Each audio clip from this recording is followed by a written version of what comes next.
kabajamtoota hordoftoota koo Arosina reaction egalera. Yes. Arosina reaction faana gammachuu fataa fu'a fashi jechuu malee cinqii tokkoyyuu hin barbaannu numa faana fu'a fashi jedha jirtu. Jirra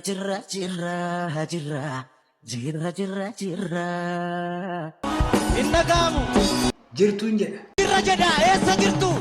Arosina reaction jalqabeera.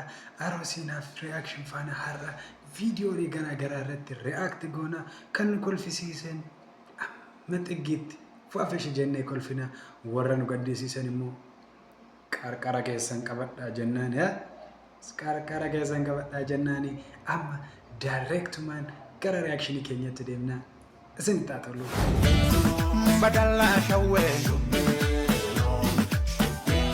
posting qorranna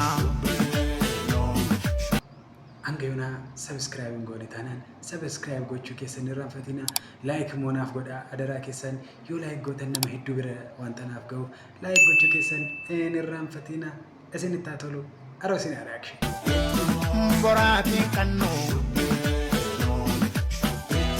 wal borata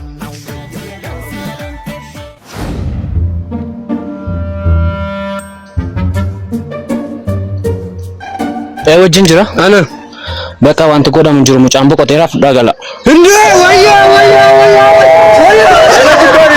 indune feri jala beeta tiisi gad